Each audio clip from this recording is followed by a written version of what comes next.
Good evening, ladies and gentlemen, and welcome to the One Hub Racing YouTube channel. It's the turn of the Precision tier to take centre stage for round 10 and the final round of season 17 around the Suzuka International Racing Course here for the Japanese Grand Prix. The Drivers' Championship may have been wrapped up last week by Jay Fletcher. I'm gutted I missed that, by the way. But the Constructors' Championship will be decided tonight between Mercedes and Ferrari. And based on what I've seen, the mind games in the build-up have been brewing up nicely. My name is Jake, and I'm joined once again by Liam. How are you doing this evening? I'm doing quite well. I'm quite hyper at the moment following Prospect Tour race, but you're here to hopefully keep me calm enough to get through this, so... I won't count on me to do that, but I'll do my very best. Quickly, before we get stuck into tonight's action, let's have a quick look back at what happened last week in Mexico. Jay Fletcher wrapped up the title in style by taking yet another victory. Scorpion took second, and certainly when I was looking back on the results, I did manage to catch some of the race, but not all of it. A big shock to me was Riley Byes getting third place, which I have to say was quite a sensational drive, really. Yeah, Riley has really moved up a bit in the last couple of races, because earlier in the season he was averaging about 15th and below or lower, but the last two races that average has come quite a bit down. He's now averaging around 5th position each race, so he could be one to watch again tonight. So, as well as the Ferraris and the Mercedes have got it to prove tonight, as well as the battle for P2 still rages on. I cannot argue with the fact that he got driver of the day, fully deserved for that performance. A quick thank you before we get into this for our sponsors as well. We've got Next Level Racing, who will be providing rigs to the Going Gets Tough Award winner. You can follow them on Twitter at NextLVL Racing. We've also got Liam13, who's sponsoring the trophies this year, and feel free to check him out on Twitch at twitch.tv/LiamRBS. We've got Vespertine, who are supporting our prizes this season, and also Time to Print 3D, who are producing key rings for every track we are racing at, and be sure to check them out on Twitter as well. So in terms of the championship, obviously as mentioned, Jay Fletcher has very much secured the championship in first place. However, the battle for second place is very much alive, and I have to say it's quite incredibly close. We've got Tom Robbo in second place on 88 points. Then you've got Knowlesy and Scorpion just a point behind on 87, and Chris then on 82. So, although Jay Fletcher's kind of run away with it, the battle for second is anyone's guess. Yep, that's going to be, well, that's been kind of the main talking point over the last few weeks, because we've known really that Jay Fletcher was going to win the title. It was just a matter of when, so the true battle is on now. Absolutely, yeah. It's going to be super close to see who comes out on top, and it's good to see both Ferraris up there. And actually, we've got a Constructors' Championship fight, which is still on. It is mathematically still on, but it's going to take quite a series of events to deny Mercedes. They currently have a 25-point lead over Ferrari coming into this, and reading some of the media day stuff coming into this, it was quite incredible, really, to see some of the conversations that were going on between the two teams. For instance, Scorpion, I just want to read out this quote from him, because this is quite incredible. He's put, it would be nice to move up to first in the Constructors, but it's unlikely when the leading Mercedes is on average a second faster than either of us. We've definitely been the better team overall, but with Josh, fair play to Josh though, but it's a hollow victory because he's always so far in front. What do you make of those comments?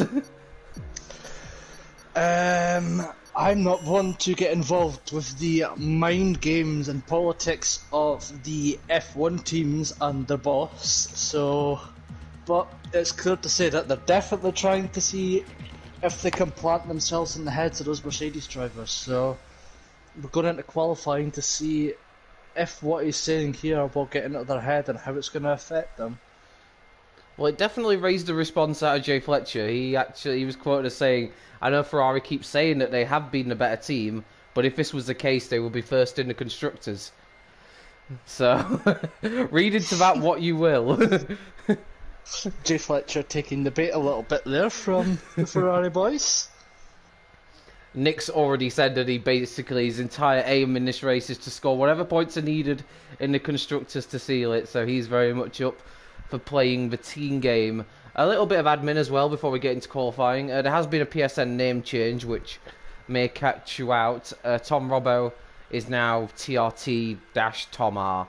So that's the only change. He's one of the drivers, of course, fighting for second in the championship as we see a very overcast qualifying. And, well, we've had a lot of rain so far in the precision tier this season, so I definitely wouldn't rule it out again. Yeah, well, as you were saying to me before we started the stream, it's been raining in both races prior to this. So will it be the same? Because this tier, well, precision tier has been quite well known out of the others for being one of the most unpredictable when it comes to its weather. So as we have one driver on the way out at the moment, it is one of the Mercedes on his way out the pits. Want to get out nice and early then. I wonder if that's... I'm going to hazard a guess it's Nick. I could be so far off here, but we'll see when they go out onto the track now. It's Jay Fletcher, so yeah, I was wrong. Just had to be, didn't it? But Jay Fletcher is straight away out on track. The champion for season 17 of a precision tier, and I have to say, thoroughly well deserved. He's driven an absolutely superb season, and from quite early on, it's always looked as if it's going to be a hard job for anyone to stop him, and that's the way it's proven. Yeah, it's just, well, I was reading the chats earlier, and he's saying the last few races he hasn't put in as much practice, but even without practice, he still looks miles quicker than everybody, and he can get everything sorted. So I think he's definitely in with a shout next season in Pinnacle and the tier above. So before we get stuck into Jay Fletcher's lap, let's give you a little background about the venue for tonight's finale. Of course, many years ago it used to be the finale, but since has fallen a few spots down from that on the calendar. It's a track that covers 3.6 miles, features 18 turns, 8 to the left and 10 to the right. The lap record set by Lewis Hamilton in 2019 on a 1:30.983. It's infamous for its figure of 8 layout, which is unlike any else on the calendar. And it's got classic corners like 130R and a double left-hander at Spoon. It was opened way back in 1962 and has been the most used venue for the Japanese Grand Prix, with Fuji, of course, deputising on a few occasions, sort of in the sort of late 2000s era. And it's a very much a driver's track, this one, particularly Sector 1 that we're going through now. It's got such a rhythm to it, and if you can find that rhythm, you're going to be super quick. yeah, if you get the correct line through the S's, you're basically on for a good lap. It's just really, don't mess up the rest of the lap. But if you've planted Sector 1 absolutely perfectly, there's not as much time to lose around the rest of the track as there is through there. So that's going to be the main priority for most of the drivers this evening, is to get Sector 1 right. Personally speaking, it's my favourite track probably in the world. Where does it rank for you? It's not my personal favourite to drive on the F1 games, but it is quite. I do like it in real life. It does put on quite a show, well, it has in the past, as you've seen with multiple title deciders in the past in real life. So, and it does put on some good racing in the F1 games. So it is a favourite of mine, but it's not quite my absolute favourite. As there's a Red Bull spinning now. Yeah, Nick, unfortunately Jay Fletcher invalidated his first attempt. We used to see him sort of dominate qualifying and just consistently improve his times, but for the time being at least he won't be quickest because he did invalidate on the exit of Spoon. I wonder how Jay Fletcher will approach this race. We've seen obviously in real life Lewis Hamilton often can go off the boil once he's wrapped up the championship. Do you see a similar thing happening with Jay Fletcher? I think he won't be as dominant this evening, since he has not really anything left to fight for apart from the constructors. So with that in mind, I think he will be up there, but he won't be quite as fast. I think he's just focusing on strategising well with his teammate and bringing home as many points together as a team rather than going for the individual glory this evening. as Nick does the fastest time so far in a 1:27.0. I'm just watching Chris round the last corner now. Obviously we've seen the big sort of the Scorpion goes quickest and Chris slots into second, so they've been doing a lot of talking off the track, and talking on the track at the start of the race hasn't been too bad either. Yep, Ferrari with an early statement in qualifying, but the question is whether they will transfer this into the race, as Red Bull of Vahanen is now off with front wing damage. So that's going to cost him. He's desperately going to need a new front wing now, so he'll be on his way back to the pit lane. Good to see that Dan Murphy's joined. Of course, the battle for third in the Constructors is still on as well, with McLaren being 11 points in front of Racing Point, so it's crucial that McLaren had both drivers here tonight, and although he won't, I think he'll be able to take part in qualifying now, he'll be there for the start of the race, and we'll see what Dan can do, as Rimpe now goes up to the top on a 1:26.2. It's a tough one to call second place in the Constructors, third place in the Constructors Championship, to McLaren and Racing Point, and I have to say, I think the big turning point for McLaren was that 1-2 that they got in Vietnam, because that really has put them in the driving seat. Yeah, it gave them a big boost of confidence, and well, you can see it in both real life and in the F1 games. What a big boost of confidence like that will do for you over the following weeks. It definitely gives you something to push on from, and more motivation to really go and show that you can really and claim that third place spot for McLaren. A few drivers struggling out there. You mentioned Vahanen. Okeke had gone off through Spoon Curve as well. I'm just going to see if he's got any damage on the Renault. It doesn't look obvious to me if he has or not, but nevertheless that's his first lap ruined. And nice little lap there from Keys, or Kieran if you like, given the Racing Point. 1:27.1 on medium tyres is not too bad going. Yeah, definitely, as well as Rimpe, who has sneaked his way into P1 at the moment in the AlphaTauri. Speaking of AlphaTauri's teammate Bryn, who wasn't here last week, was saying earlier in one of the chats that he's struggling quite a bit here in Japan, and he's really struggling to put a lap together without spinning, so that is going to be a problem for the drivers, because the curbs around here are quite bad when it comes to spinning your car around and ruining your lap, or just your race. So that's another thing to look out for this evening, will be the dangerous curbs scattered throughout Suzuka.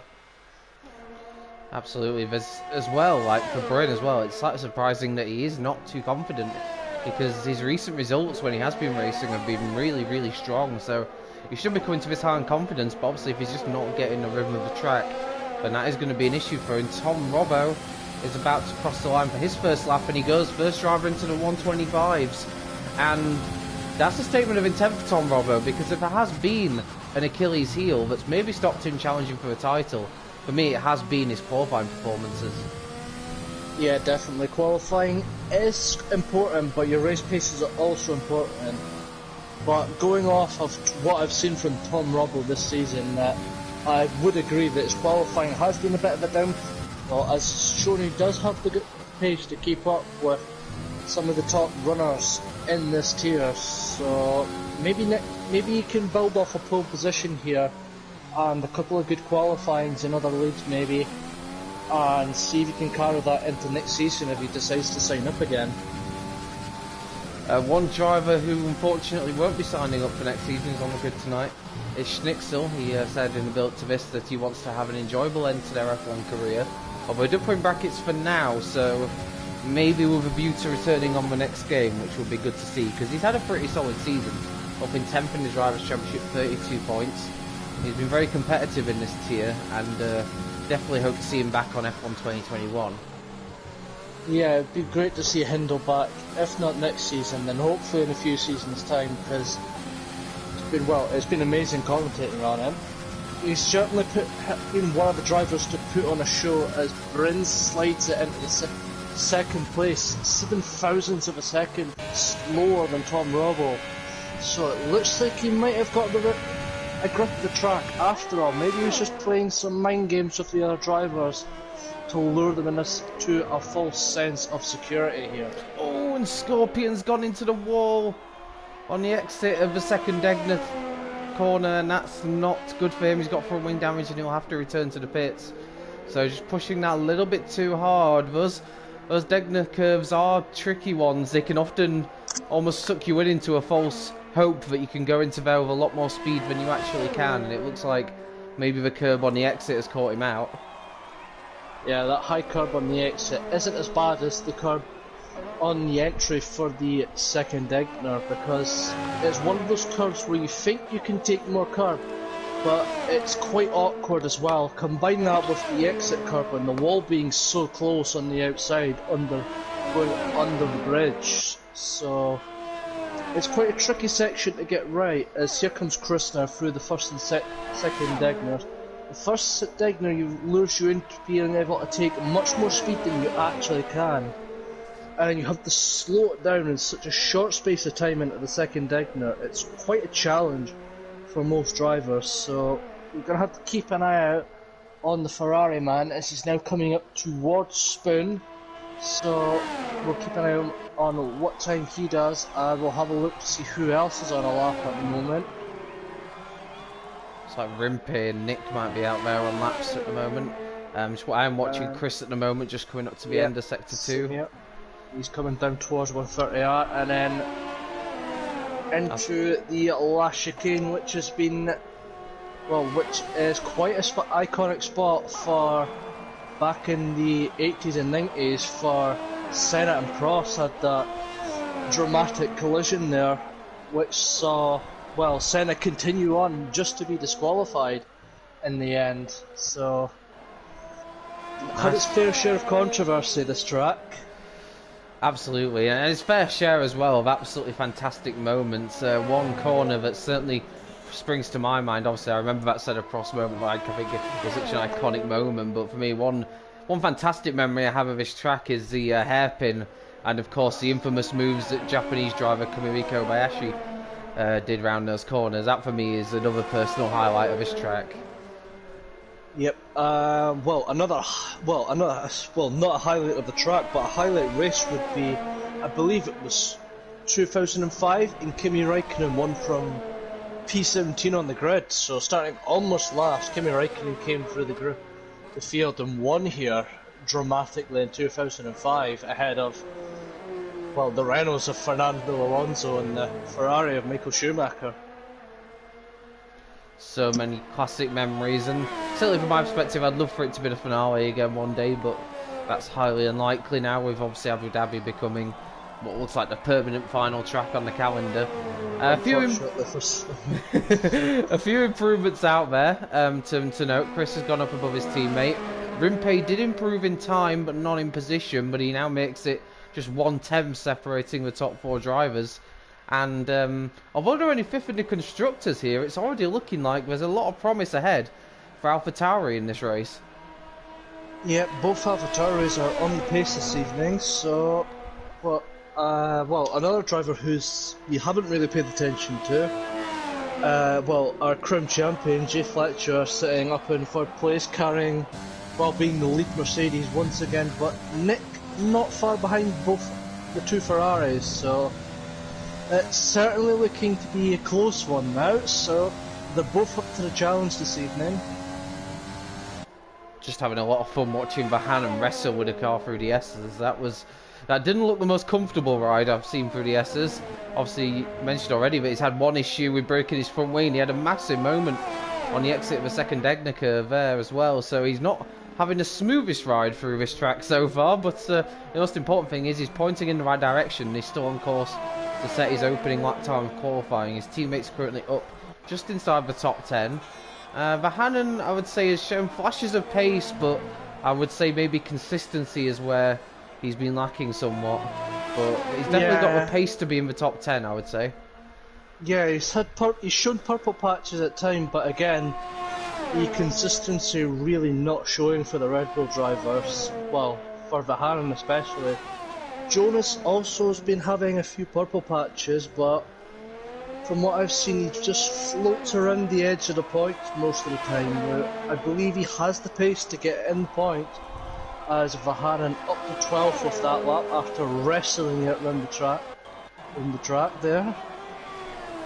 And I'm now going to go with Ryoma Hoshi, who, well, this is quite obviously getting towards the end of qualifying. I was about to say, until Jay Fletcher came out, he was really the only driver to watch, because we've actually got a massive lull at the moment with no one really on a flying lap. But of course, everyone now will be preparing for their final efforts. Currently Tom Robbo on pole, but looking how close the gaps are, he may need to find a bit more time to keep that as Vahanen retires from qualifying. So that looked to be through the S's there. So at the top of the S's, coming up to the first Degners there. Dunlop through curve. Dunlop. Yeah. Just on the exit of Dunlop there on the outside, he's gone off into the wall. And that's one Red Bull out, as we've got a McLaren out of qualifying, Dan Murphy retiring in the pits it looks like, so we won't be seeing much from him, we won't be seeing anything from him now. We have a slow stream of drivers coming out. That is a common spot to go off to, if it's so easy just to run wide through that corner, and obviously during the race, if you've got someone right behind you, there's every possibility that they may become an innocent victim if you do go off there, because the way that it tends to, the gravel often spits you right back out onto the track when you spin there. Yeah, it's a nasty corner to get wrong, but really rewarding if you get it right. So we've just got, well, everybody's almost out now. Yeah, everybody apart from Schnitzel now out on track, but the only one on the flying lap at the moment is Ryoma Hoshi, the Haas driver, down in P16, and Jay Fletcher just starting his lap. Oh, and he's invalidated. So Jay Fletcher now will be the first to set a lap time, as he's going through sector 1 in the iconic S's now. Just the car gliding through there, a small correction there as he's coming now through the Dunlop curve, keeping it nice and tidy. Into the Degners, little lift and brake for the first one, and slamming on the brakes into Degner 2, and now on the run up to the hairpin, Hindle out of possession now. In the S's it looks like, Jay Fletcher through the hairpin now, and is now on the run up towards Spoon. We'll see where he will get, where this lap will put him, as he's now braking at the 50-metre board, turning into Spoon, getting the corner bang on almost, getting it nice and wide on the exit, not quite going over the curb, but on the run down to 130R here. Going to keep it flat out all the way, get it over to the left to slow it down as straight as possible, and get a good as line as possible through this last chicane now on the run to the line. What time's it going to be for Jay Fletcher now? It's going to be a 1 minute 25.6, so 3 times faster than Tom Robb at the moment for the champion here. We've got Key on a lap just coming around the final corners. Says he'll be quite awful around this track, he claims, but I wouldn't consider 6th place that awful, so good effort. Bryn spun it there on his flying lap. I think his teammate might have backed out a bit, so I'll go with Tom Robber, who is, well, he's pretty much matched his first sector time. He's going to need to find something in the other 2 sectors if he's to deprive Jay Fletcher of provisional pole. Scorpion coming through 130R now, 3.5 tenths up through sector 2, so we'll see where the Ferrari man goes here. And then out of the final corner now, and up to the line, it's a 1 minute 26 dead, 5. It's enough to go above his teammate. Tom Roberts had a good middle sector here, so it's all going to come down to this final chicane. Has he found enough time to take pole position back? Across the line he goes. This is going to be close. He does! 125.657, 17 thousandths quicker than Jay Fletcher. What a great effort right at the end there, as Knowlesy moves up to 7th in the McLaren. Who else have we got out there who might be on a lap? Riley has got a lot of traffic, and I think he's actually backed off his lap, so Riley won't be doing a time. Schnitzel across the line, he improves in time but stays in 10th. And if I'm not mistaken, I think that Corin crosses the line now. Jay Fletcher won't be on a lap. I think that's Riley did do a lap time, but it is enough to move him up a place. But I think you can safely say that's not a representative time from him. No, I think Riley, like many of the others, really don't have much to play for tonight, so I think they'll just be saving the tyres and going for a better strategy in the race. I have to say, massive credit to Tom Robbo. It may have, like, sometimes when you see someone take pole position, I feel like that while you're on your final lap, it can put you off a bit, but he held his nerve there, and yeah, Fury deserves his pole position, and that for me is by far and away his best qualifying all season. Yeah, what a performance from the Racing Point man this evening. To just go just under 200 slower, well, faster than Jay Fletcher and Mercedes, so Tom Robbo's showing definitely has the pace to take it to Jay Fletcher. Just too bad he wasn't able to do it more often this season. Sports, so then we've got AlphaTauri second row, Brennan Rimpey, and then we got an old Ferrari third row, Scorpion and Chris. Nick is inside the top 10, but is not that close, I would say, to that sort of leading group of cars, but any points he can score tonight will help Mercedes out in their battle. Chris believes literally that they will need both Mercedes to not score points in order for Ferrari to overturn that deficit. Looking very dull at the moment in Suzuka, so could be expecting a little bit of rain possibly. Do I look at the chat and get a spoiler? I think I might. Usually Tom would say something or somebody else would, but no, not actually seeing anything. There's a few comments, but nothing about the weather, so we're in the dark on this one, which, to be fair, adds a little bit of does add a little bit of spiciness to proceedings, but for sure that overcast look above doesn't exactly indicate it's going to be dry all race.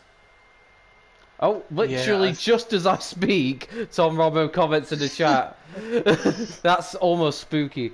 And yeah, I sure you have some sort of psychic connection. He knows when you're talking about the weather, and he has to spoil it for you.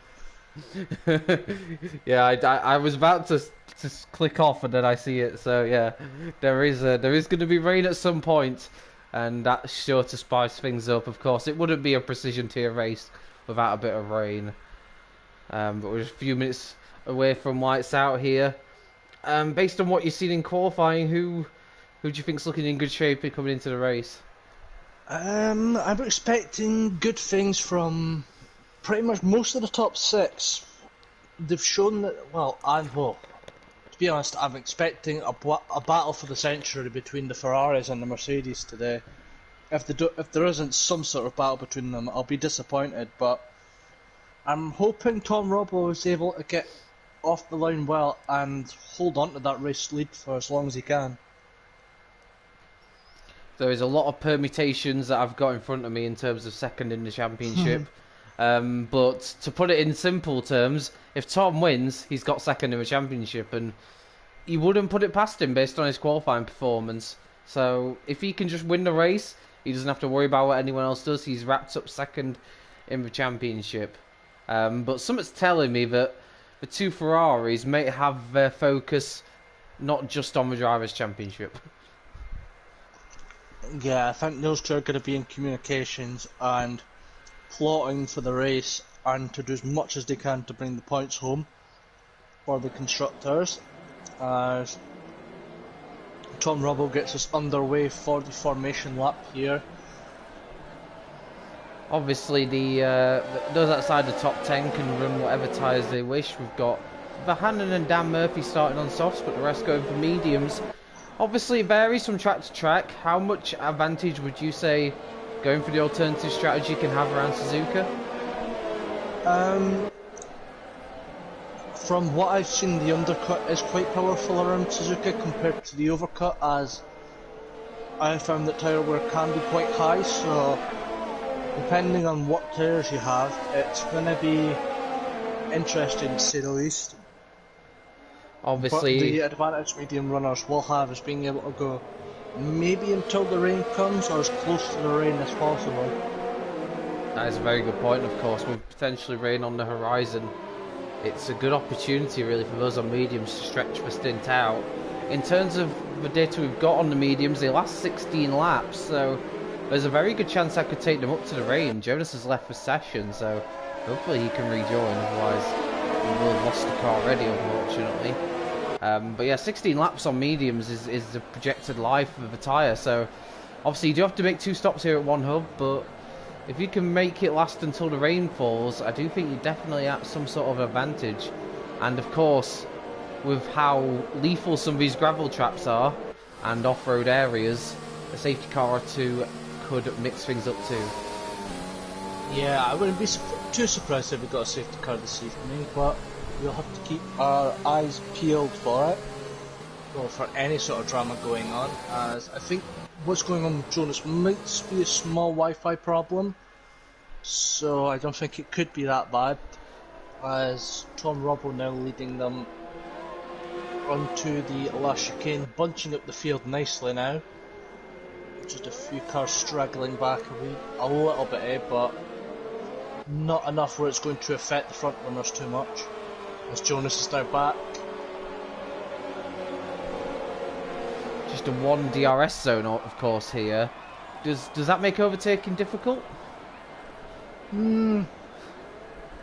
Not too difficult, to be honest, because even if you don't get them done, the move done down the back, down through 130R into the chicane, you're going to be close enough to get them with DRS most of the time down the start-finish straight.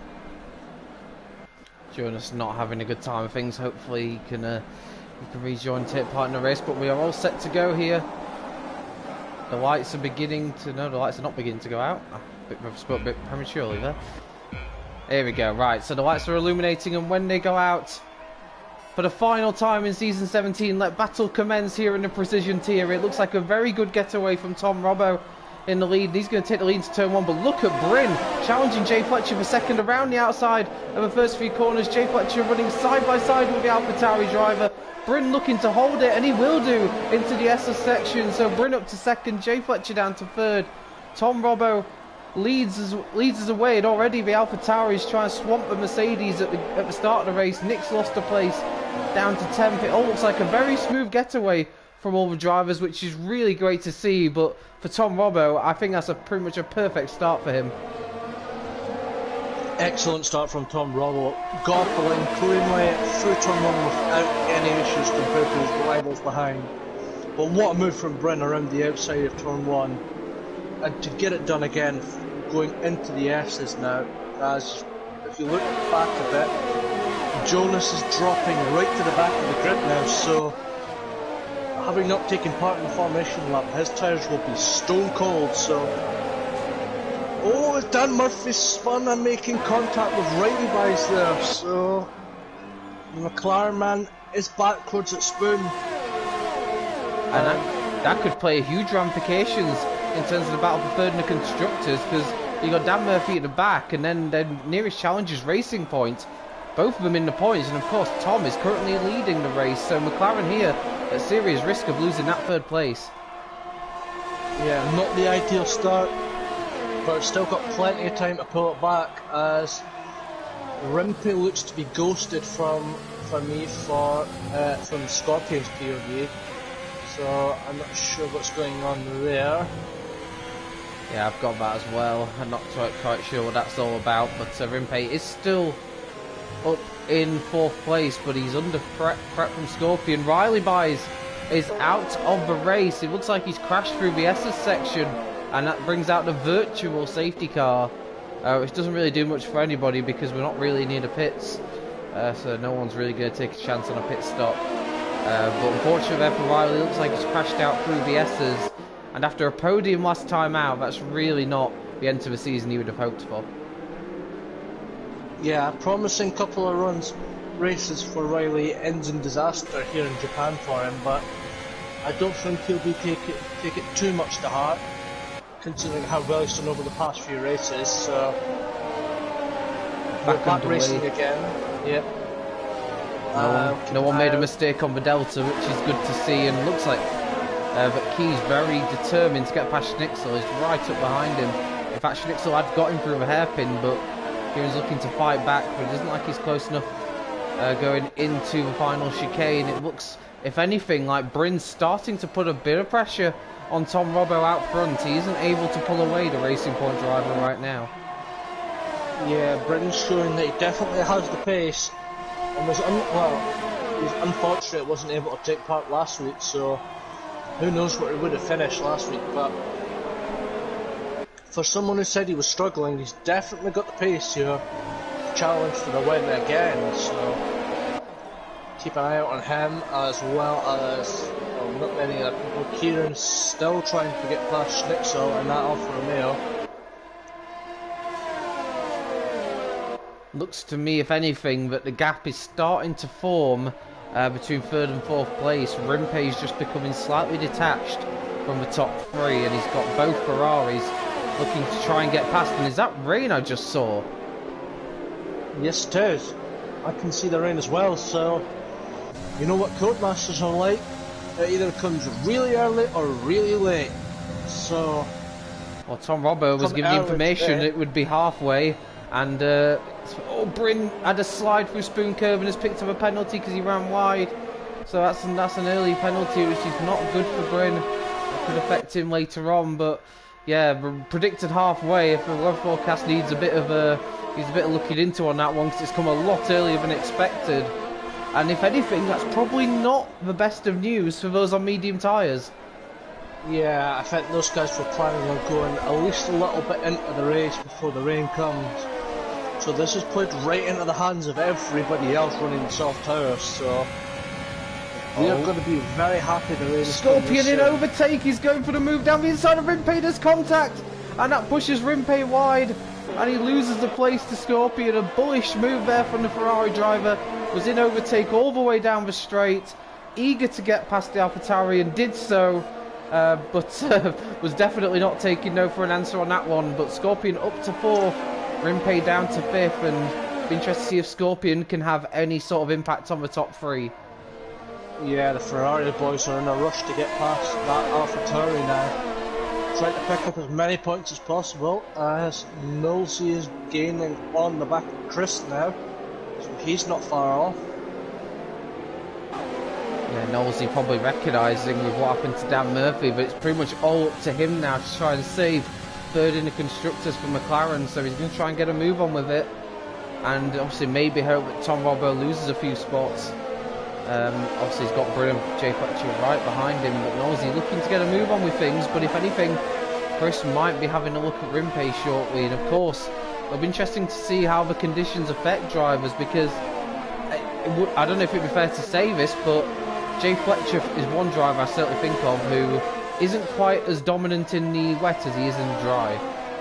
Yeah, we've seen that quite a few times this season, especially in Vietnam, that Jay Fletcher struggled quite a bit when it came to the changeable conditions. Chris slowly gaining on the back of Rimpey, not close enough to make a move just yet. So he's going to be stuck behind the AlphaTauri again, as Bryn's closed the gap a bit on Tom Robbo now. And I'm wondering, 4/10 of a second. And I'm wondering if we're already starting to see a few signs of what we were just talking about, because Jay Fletcher has dropped off the back of the top two and is falling into the clutches of Scorpion, so maybe the rain already having an impact on Jay Fletcher's race. Well, looking like it anyway, but that could just be a sign of the changing conditions and drivers starting to struggle now. So a driver we've seen before excel in these conditions is Bryn, who is about 5/10 behind Tom Robbo, the race leader. So I think Bryn could be one who excels in these wet conditions that are coming up. Definitely, that early penalty. Oh, it's gone. Oh, Bryn's gone. Try and catch that. Oh my goodness me, there we go. Bryn is trying to recover. I'm just trying to get on board with him. There we go. Finally, yeah, he's just recovered now. But look at him out of positions he's lost. He's now outside the top 10. And I don't know if he's got damage, because the camera angle I've currently got does not give me that information. It doesn't look like he has. It looks like it was just a spin. But nevertheless, that's a massive blessing for Tom Robbo, because he's now got a healthy margin in front of him, and Bryn is into the pits. So maybe he has got some damage. Or he's going for early gamble. Keep an eye on him. Yeah, he's on the inters. Yeah, he's on the inters. He's not changed any front winger, so that wasn't due to anything else. For Hannon's out. Hannon's out, and that's a safety car. And I tell you what, that might be good for Bryn in a way. I think this has just played right into Bryn's hands, maybe. We'll start with Red Bull AlphaTauri conspiracy theory, but Hannon is out of the race. A real shame for him to end the season that way. I did mention in qualifying, he did look like he was struggling with handling of the car, and maybe that's what's happened there. But a safety car, and now for Tom Robbo, wipes out the quite significant lead he was starting to build, so not good news for him, and I'd imagine now we're going to see pretty much nearly everybody in for Inters. Yeah, we're going to have a bit of car park in the pit lane soon. Tom Robbo must be fuming inside that cockpit of the Racing Point that the rain has come the rain has come this soon, and the Red Bull has caused a safety car which is wiping away his race lead. One driver I'm very intrigued to find out where he'll rejoin is Chris, because of course one disadvantage of the two Ferraris being so closely matched is that Chris is now at the situation where he's going to have to queue in the pits. Unless Chris goes the extra lap, maybe, because we all know the pits lane is going to be a car park, so I don't think he'll lose that many positions if he does come in. No, he's coming in, they're going to double stack. Quick work from the Ferrari mechanics required here. And of course, one thing, will the Mercedes be able to get out the pits? I don't think Jay Fletcher can get out the pits, so he's lost time as well. So there's a real knock-on effect there. Tom Robbo's going to rejoin the lead. Ryo Mahoshi has stayed out, as has Hindle. Scorpion has rejoined in second ahead of Rimpey.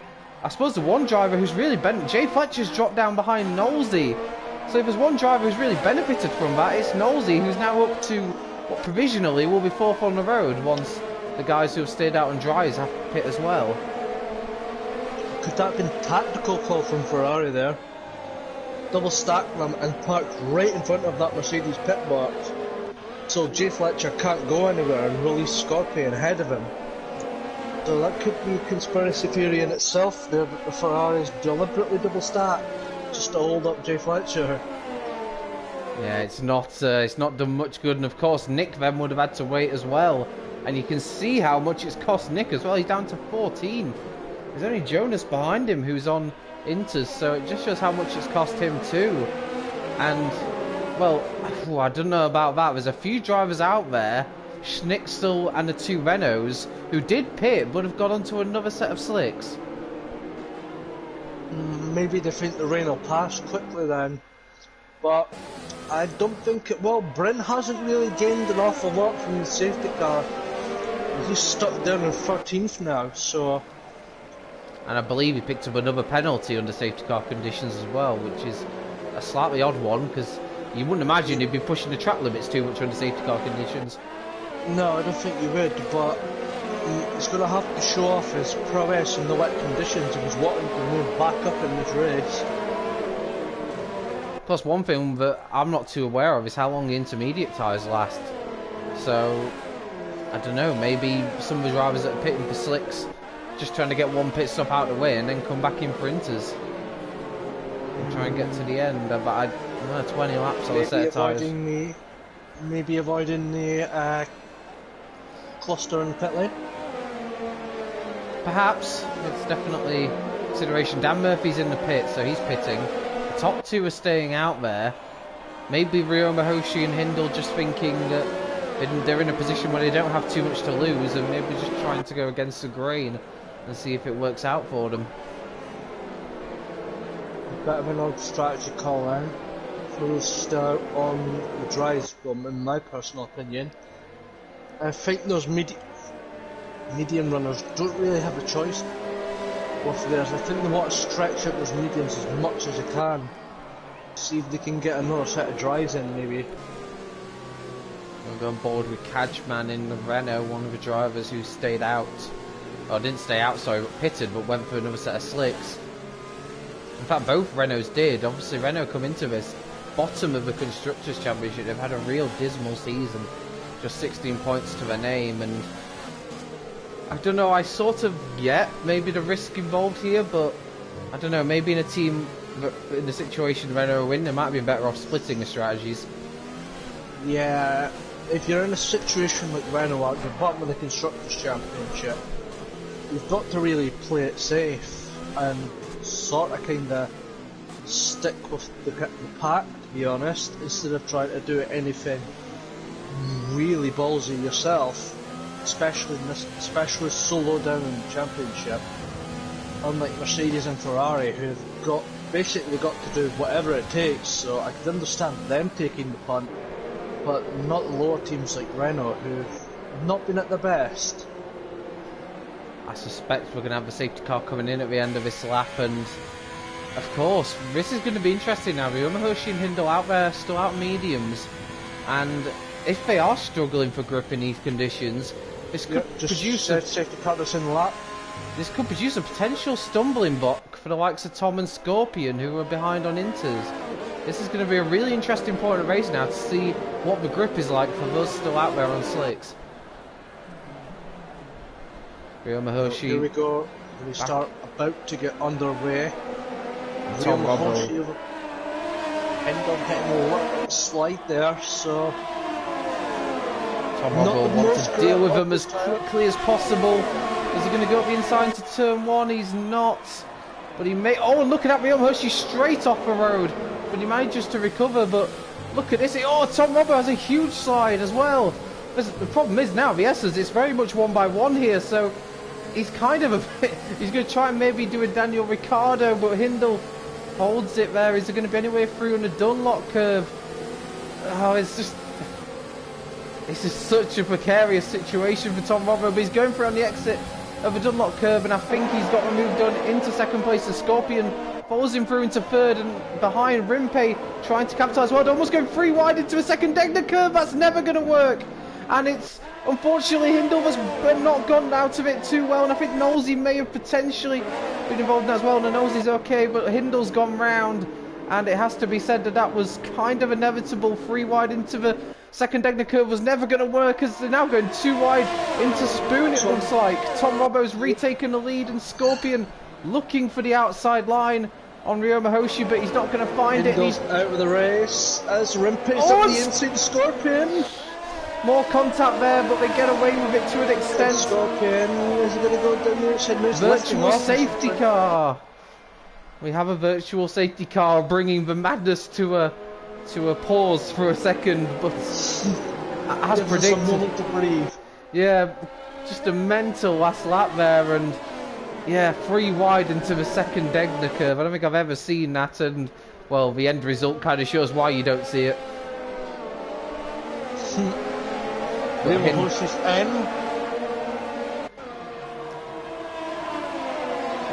won't lose so much time being under virtual safety car conditions, but we are now back underway.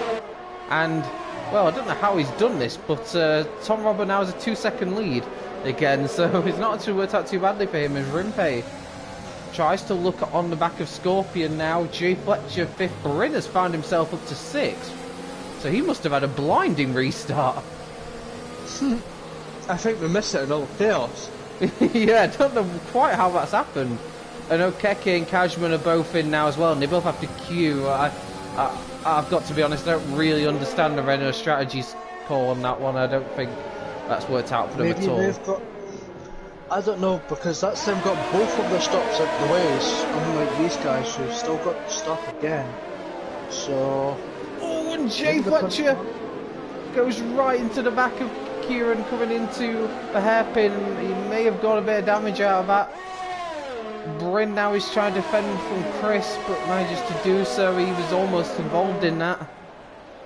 As Jay Fletcher in his eagerness perhaps to try and get past the racing point, making contact with the rear of it, currently in 5th place, and I don't know, he may be slightly deceiving in that Mercedes cockpit, maybe thinking all the Ferrari conspiracy theories about that stacking that ultimately has put him in the position he's now in as he tries to get past Kieran into the final chicane, but he's not close enough. And if anything, I don't know about you, but I'm getting a bit of lag from Jay Fletcher's end. Yeah, I am as well. Oh, and Bryn! Bryn's out the race. Has he... I think he's gone into the pit wall. I'm going to ride on board Rio Mahoshi because I want to see this now. Dan Murphy's come in to serve his second pit stop, which is actually a very smart move under the virtual safety car. I'm just going to fall on board Rio Mahoshi. Yeah, Bryn has gone into the pit wall. Wow, wow. How did you do that? How did you done that? I was following Jay Fletcher and I saw an AlphaTauri take a slightly bizarre line. And then obviously saw Bryn was out of the race. Kieran's got a drive-through penalty.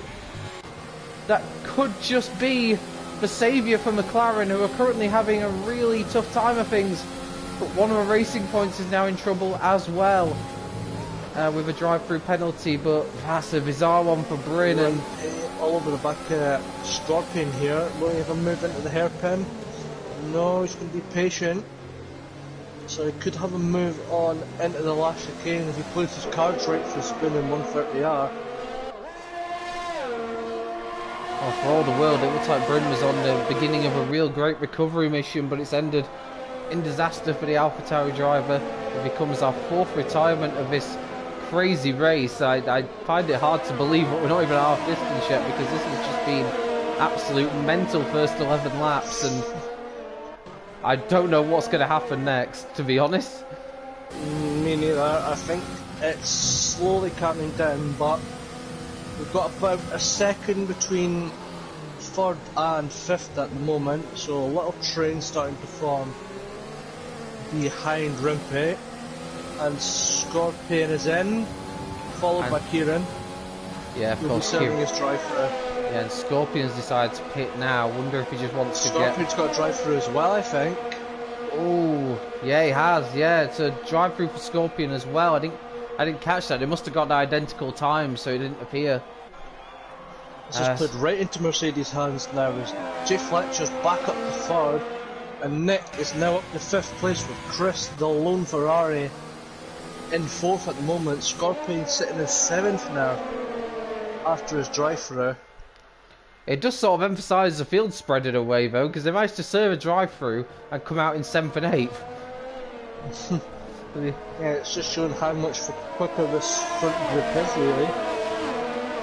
Jay Fletcher now all over the back of Rimpey, so he's impatient to get past again. One thing to note, everyone from 10th, obviously Dan Murphy, right down to the back, doesn't have to make any additional stops now. So all of them can go to the end if they wish to. Obviously, if the conditions change, and they'll be forced into another stop, but they can go to the end if they want. But it does look like a lot of them have lost that much time already. It may not matter.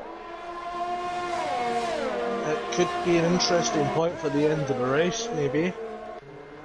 Nolsey's just made his way past Okeke.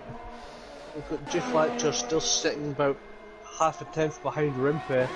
Just not able to get close enough at certain points, it seems.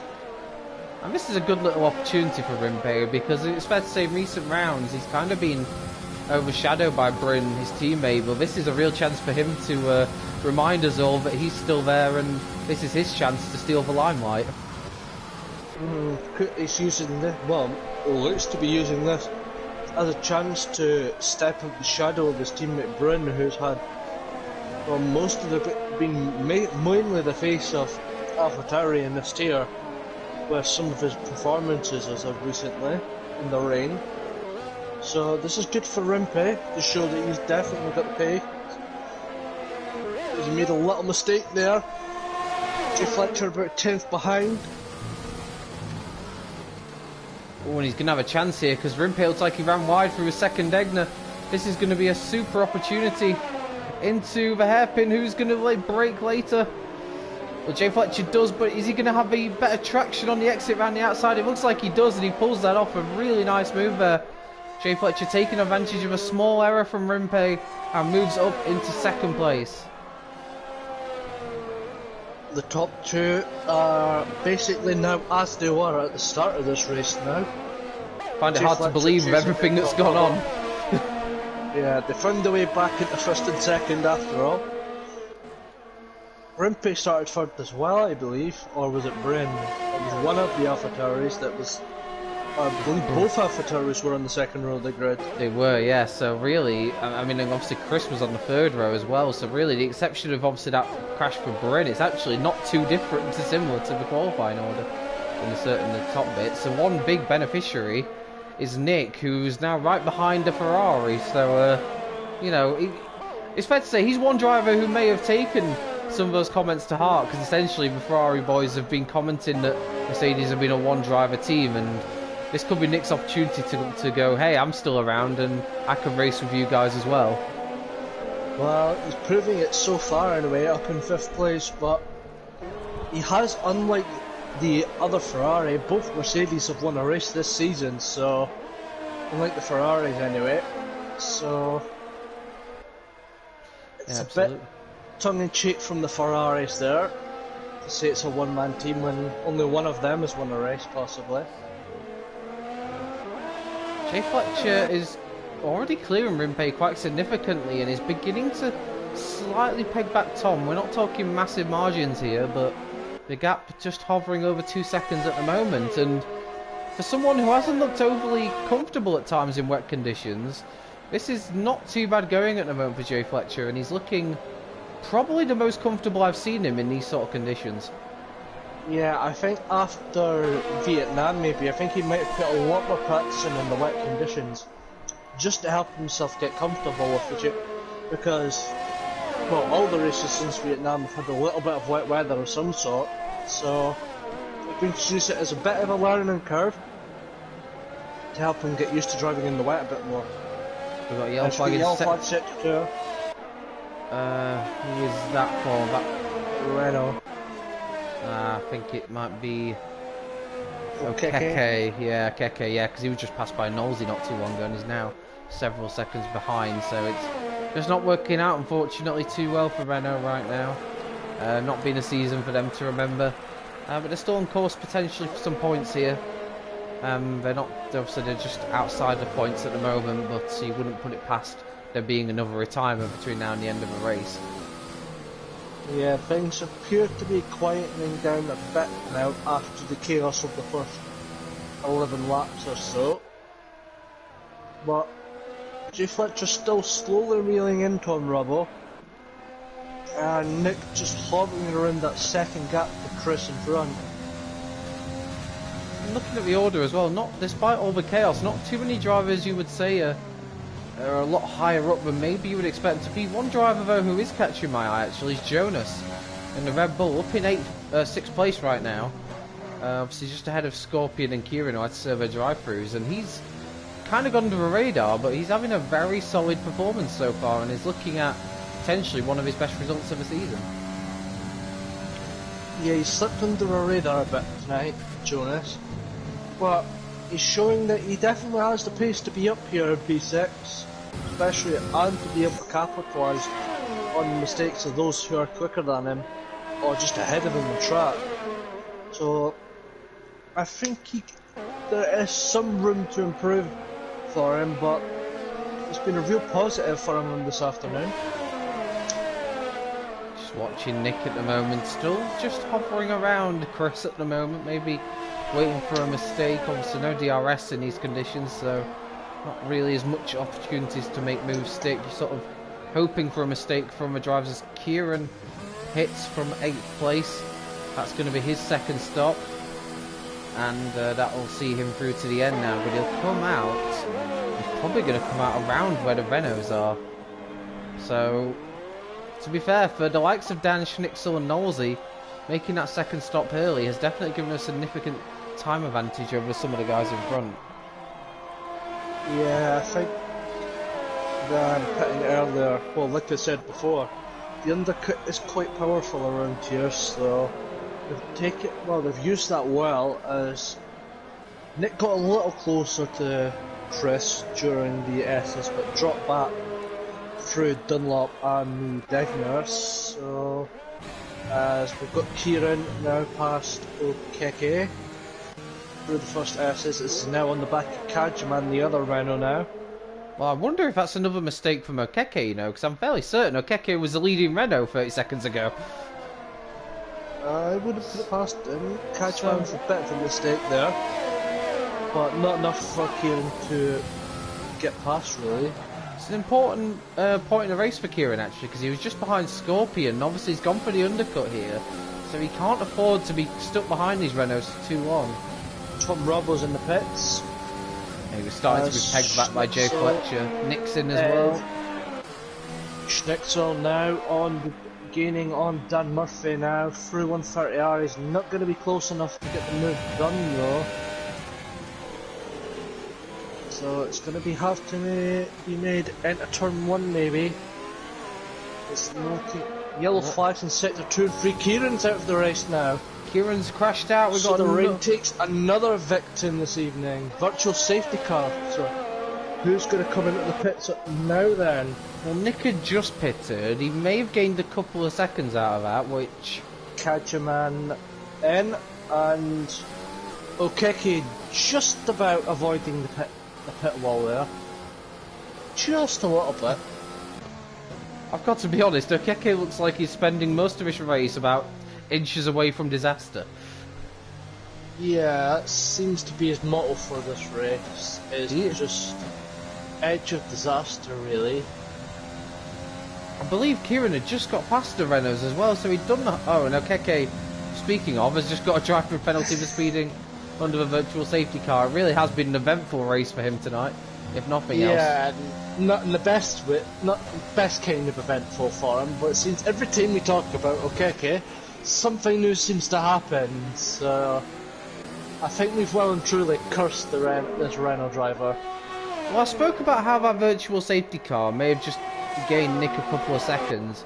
Even better news for Nick is he came out just in front of Dan Schnicksel and Knowlesy. If it had been just a few seconds more in the pits, he'd have been in a lot worse situation than what he is. So I reckon the opportunity's there here for Nick to leapfrog Chris, who has responded and come into the pits.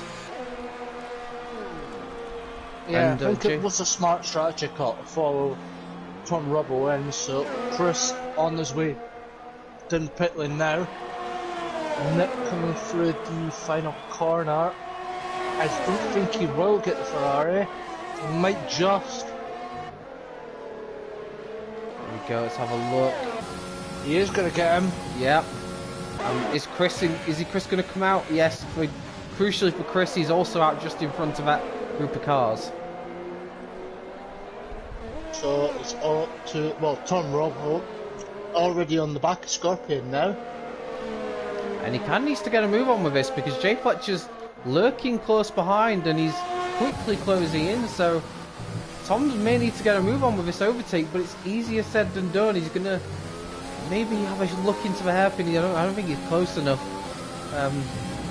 Kamui Kobayashi's mastered it, but I'm not sure it's possible from that far back. Oh, and he has a massive hit the curb too much and a massive oversteer moment. We've got a yellow flag in sector 3 and it's Okeke. But back with this battle here, and I just wonder, was that a small mistake from Tom Robbo because he's starting to feel the pressure of that Mercedes closing in from behind? I think he just got a little too close to that inside curb and it's just caused him to lose the back end a little, so just a small mistake there, but nothing too major at the moment. But Jay Fletcher a lot closer than he was last time around. As yellow flag sector 1, Okeke is... It's Kajman. It's Kajman, it's the other Renault this time. Have we got any virtual safety car or full safety car? Doesn't look like it. This occasion we've had about 3 virtual safety cars and of course a full safety car. Dan Murphy, it's on to Dan Murphy, he's just dropped a couple of places as well. Has he made a mistake somewhere, Dan Murphy? Because he just lost places to both Schnicksel and Knowlesy, so he's just come around the final chicane, so I wonder if he's just gone on at the final chicane. Made a slight error, but he's lost 2 positions there, and it's kind of reduced McLaren's advantage in that little fight. The only positive, of course, for McLaren now is that the Racing Point has gone out of the race, so I think even if Tom Robbo wins, the McLarens should score enough just to maintain that 3rd place in the Constructors. Yeah, McLaren look to be scraping their way to 3rd place in the Constructors this season as, well, Renault's self-destruction continues on as Okeke is trundling around at the back. Well, he's in the points now, so as long as he can just keep it on the island, he's all good. Tom Robbo about 3 tenths back from Scorpion, so he's still not past that Ferrari. And it's just letting Rimpe pull a bigger and bigger gap. Yeah, and he'll have fresher tyres at the end as well, so Rimpe's in a nice little position right now. This is going to be quite crucial, and Tom Robbo might need to just find something. He's in overtake now, so I wonder if he's thinking of a move into the final chicane. He's closing in ever closer. Surely this is going to be the opportunity he's been looking for. Scorpion positions his car on the middle of the road. He's going right round the outside. That's a beautiful overtake. Rimpe straight in the pits. So that's kind of perfect time for him. But of course, the problem for Tom Robbo now is that he's compromised the Ferrari's exit, meaning Jay Fletcher could potentially get through at turn 1 as well. Stuck behind on the stuck on the outside, but he's going to try and go for it, but it's not quite not enough alongside to get the move done. So Scorpion holds off Mercedes for now as Tom Robbo pulls away. Rimpe crucially getting out ahead of 2 seconds ahead of Real Mahoshi. So brilliant strategy call from AlphaTauri there to keep their man out and just let Scorpion hold up those leaders enough for him so that you'll have fresher tyres to push on after them. Oh, Jay Fletcher ran wide at Degner. Yeah, the first Degneran's got a penalty. I've got to be honest, this is a battle I really wanted to see because these were the two who were trading words in the build-up to this. And now it's going to be interesting to see. Scorpion was definitely not taking any prisoners into turn 1. If Jay Fletcher's going to make this move on the Ferrari, he's going to have to work for it, because I get the feeling that Scorpion's probably thinking, I'm not going to pit until he gets past me. Yeah, Scorpion isn't going down without a fight here, so I think he's going to do everything in his power to hold up Jay Fletcher. Jay Fletcher using his overtake though, down the back straight. They're going to be really close for 130R, but I think he's going to save it for the final chicane. What is Scorpion going to do? He goes to the inside. Oh, he's parked him right in the middle of a track. There's just nowhere for him to go. We've got a yellow flag in sector 1. I think it's Okeke. But yeah, we've got Jay Fletcher right behind Scorpion. I reckon he's going to go straight back into overtake here. Down the main straight. He really wants to get past this Ferrari. Is he going to be close enough? Round the outside again. Scorpion's determined not to let him have the inside.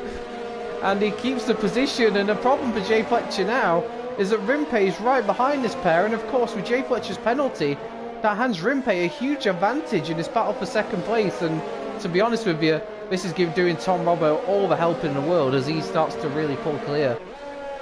Yep, the Ferrari of Scorpion will not yield his second position as Jay Fletcher all over the place with his rear end a bit, coming through Dunlop and then through the Degner. Scorpion gets a good enough run to just stay ahead as Kajman's left the session. So this is a battle that looks could go on for a while, as is now about 4 tenths behind, but Rimpe about half a second behind this battle will be licking his lips in anticipation of what could go wrong with this and what he can take from it. I was just double checking there, but Scorpion Here definitely. He comes. Here we go. This is surely it. He's gonna do it. Not into 130R. Surely not. Surely not. No, but he's gonna cut back though. But again, there's nowhere to go. He's gonna try to dive on the inside. There's contact between the pair of them. Absolutely loving this. To see. Yeah, this is a battle for the century here between the Ferrari and the Mercedes driver. Scorpion's Rimpe is now involved in this battle now, and he's on the back of Jay Fletcher. Scorpion draining his ERS to try and keep the Mercedes at bay. There's no doubt about it, my man. This is personal between this pair. There is. Scorpion just will not let him through. It's turned into a war on the track. Absolutely, what we love to see. Mercedes look like they are going to steal the constructors tonight, but yeah, Ferrari are making them work for it. Yep, Scorpion's making him work for it as much as he can.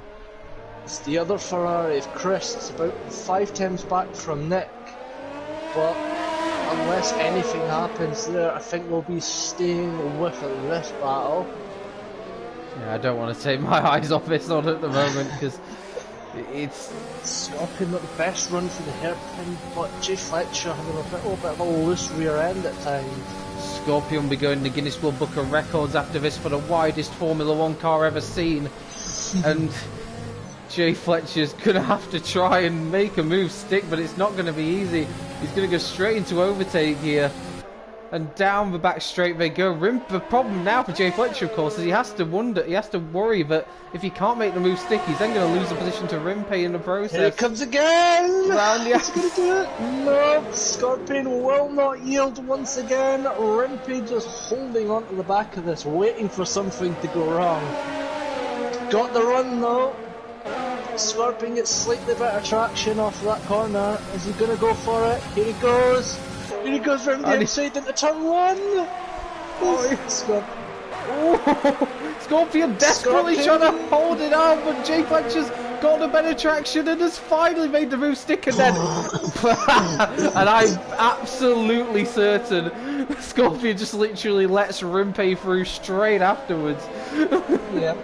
If he couldn't keep him behind, he's going to have to let Rimpe through after him, because Rimpe could be faster than him. I just sealed it in my mind. That wasn't just a case of I want to keep P2. That was a case of I want to keep that behind me because he had no intention of holding up the Alpha Tauri. Places as possible. Jay Fletcher has a huge moment out of second egg in the curve. Nearly lost the rear end. His tyres are going to be roasting surely from that battle. I was going to say, in his excitement at finally not having a Ferrari blocking his view, he nearly lost the back end of the car.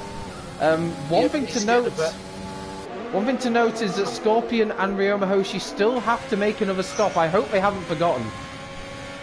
Chris is now ahead of Nick, so... Oh, but they're still really close. Well, it looks to me like... Is there an ERS failure, or has he just ran out or something? I think he's ran out. Nick clearly trying his battery that much. Trying everything to keep the other Ferrari behind. It's score one for Mercedes at one end, but it's the other score for Ferrari at the other. But Ryoma Hoshi and Scorpion do need to stop again, and I hope for their sakes that they haven't forgotten, because that would be a real shame if they have. But right now, well, Scorpion's in the pit, so that's great news. Ryoma Hoshi is going to... Yellow flags. What could it be for? Take a guess. It's a Keke. It's a Keke out on the soft. I was going to say he's out on soft tyres. That's an interesting one. I think he's just doing it for the fun of it now. Yeah, I think so. I'm really concerned here. The only thing I'm thinking, why on earth would Ryoma Hoshi stay out so long? Maybe he wants us to hold up drivers too. I don't know, but I hope. And the Keke's off the track again, slightly. Jay Fletcher's pulled away from Rimpe, but not enough of that 3-second penalty.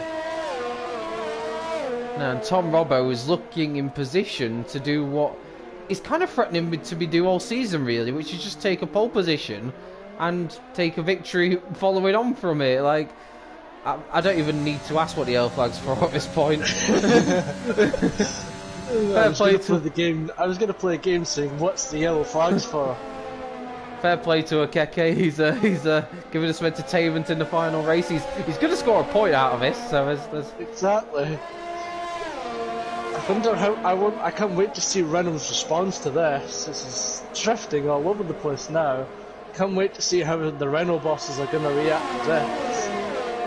Will Keke be in the Renault lineup next season? That'll be an interesting one to see.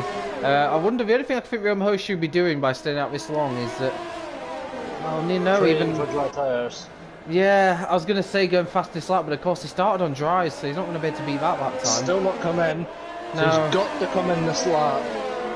Or next lap. One of these laps is going to have to come in. Chris is gaining. As there's yellow flag in sector 3. Can you guess what it's for? Is it Scorpion? Nah, it's okay. Crucially, this time it's not. And he's finally a lap down. Speaking of fastest lap points, so you get one fastest lap point in a top 10 and one outside of it. Tom Roberts is going to get an extra point for the fastest lap, and he's also winning the race, of course.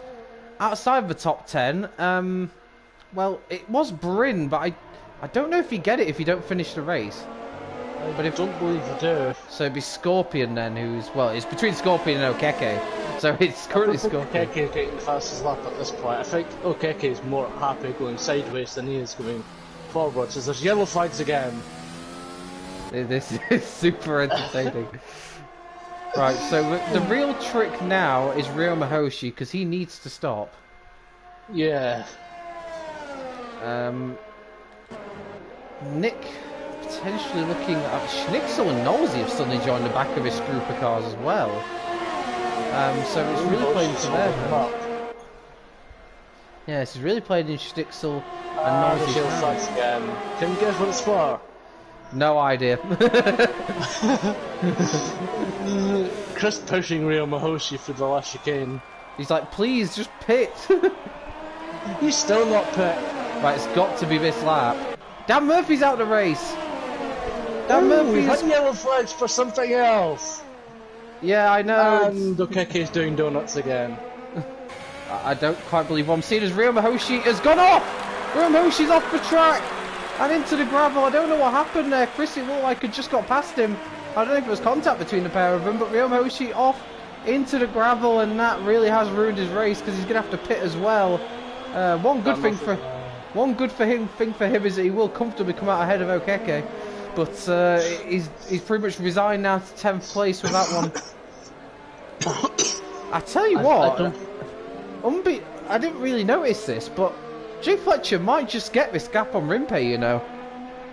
Yeah, Rimpe doesn't look too bothered. I think Rimpe's happy with the P3. But if I was him, I'd have the foot right down. Yeah, I mean, if he does go off a track or anything, he's got a 10-second margin behind him, so he's not too under threat in that sense of things. But Okeke's gone exploring at the last chicane.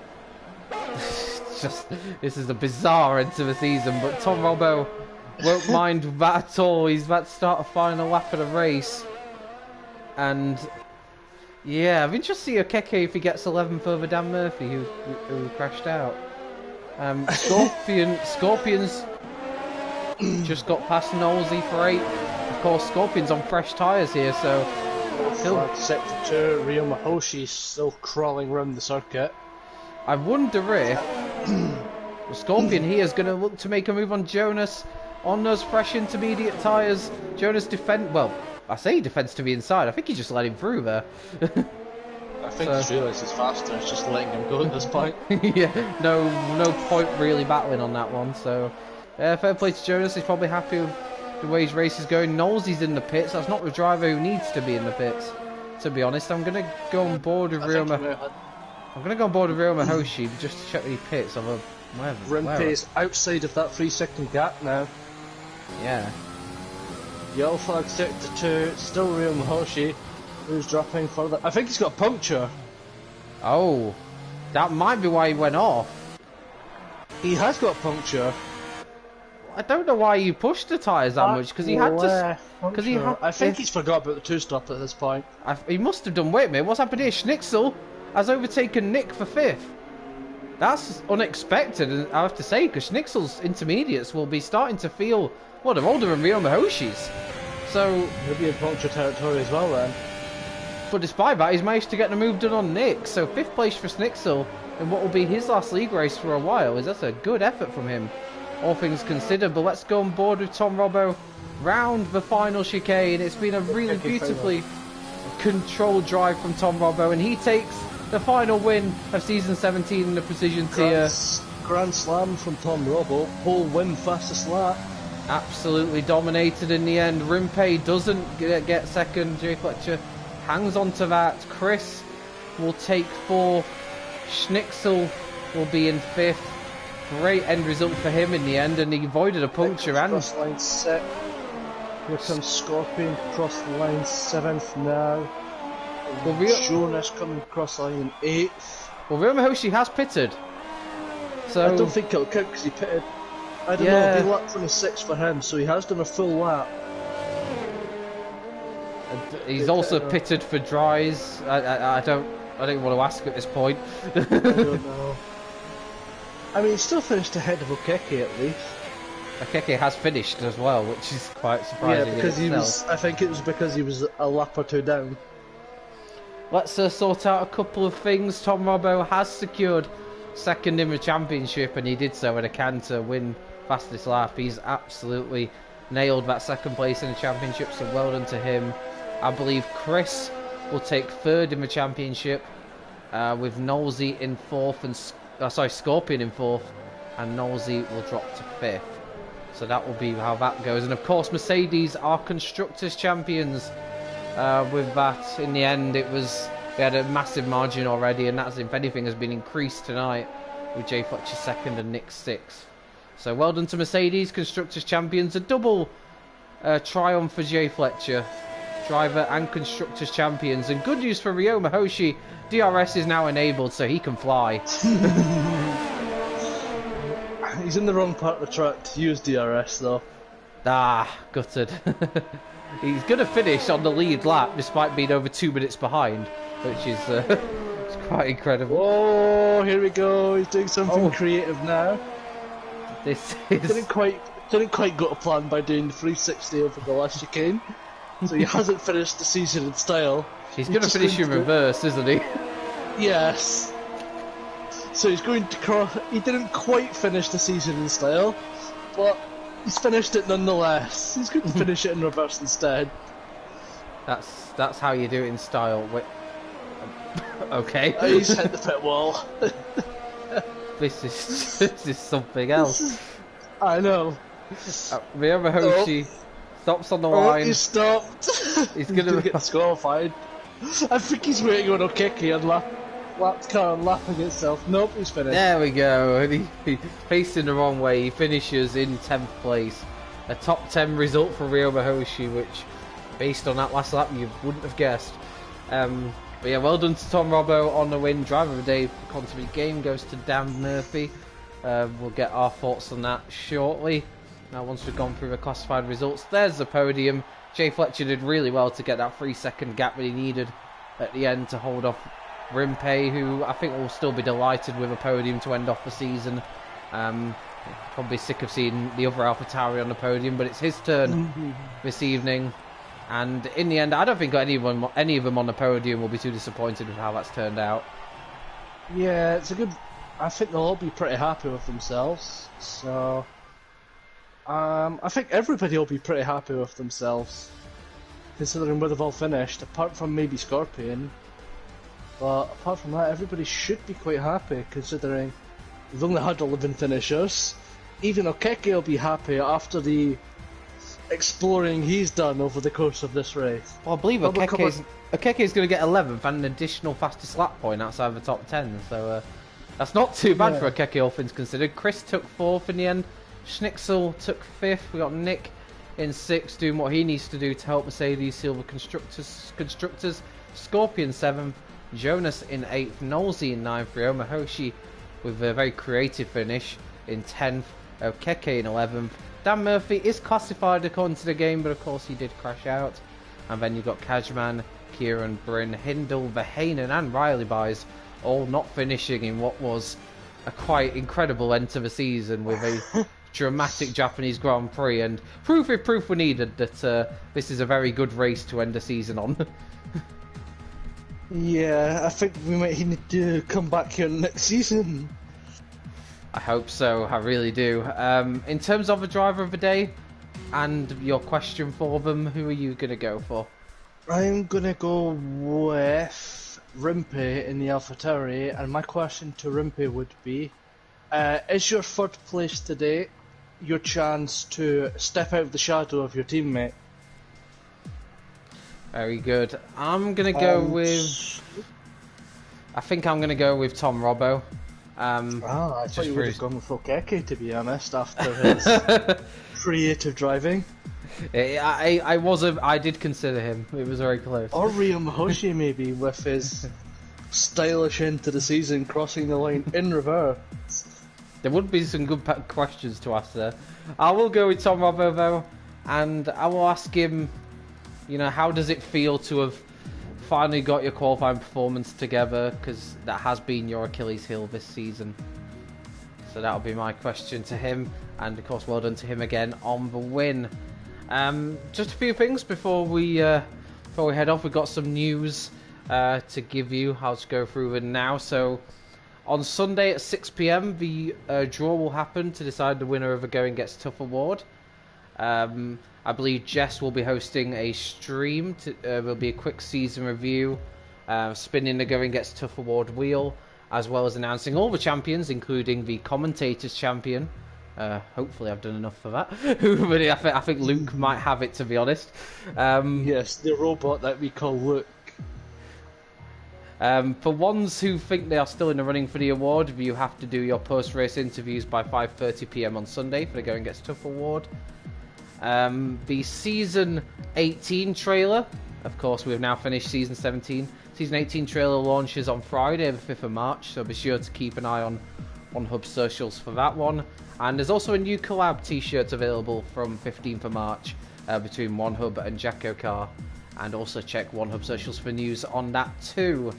Finally from me, it's been an absolute pleasure commentating OneHub for the last couple of seasons. That will be my final OneHub commentary for the foreseeable future. I just haven't got the time to commit to it on Fridays. However, he's leaving me after half a season. I might go cry now thanks to that. But potentially some good news. I may end up racing with you in the same tier next season because I am going to be making some very good news. Yeah, I'm going to be making my racing comeback with OneHub in Season 18, so I'm very much looking forward to that, and it's highly likely I'll probably end up in the bottom tier because I'm not the quickest driver around, I'll say that much. But yeah, massive thank you to those I've commentated alongside. Probably too many to name from this season, to be honest, but I think the biggest thank yous go to Austin last season and Liam for what has been, I'd say, around half of this season, so thank you to you, Liam, for your company in the commentary box. Yeah, it's been a lot of fun. Even though I wasn't here for the first half of the season, you've definitely made us feel welcome, so thank you for that. It's been a good laugh at times commentating with you, but also and a lot of fun as well watching the races, so thank you for that, and I'm hoping to be racing with you next season. If not, I wish you the very best. Thank you, and the same to you as well. Hopefully next season goes well for you, both in the driving side and I guess the commentary side, if you're still going to be commentating next season. Well, hopefully I will be back again both next season, so keep an eye out. I certainly will. I'll still be watching all the racing, even if I'm not commentating anymore. So yeah, it's been an absolute pleasure. Season 17, that is a wrap. Hard to believe it's been 10 whole weeks already. I already can't wait to see what next season brings. Keep an eye out on OneHub socials for all the news regarding Season 18, including that trailer that I mentioned.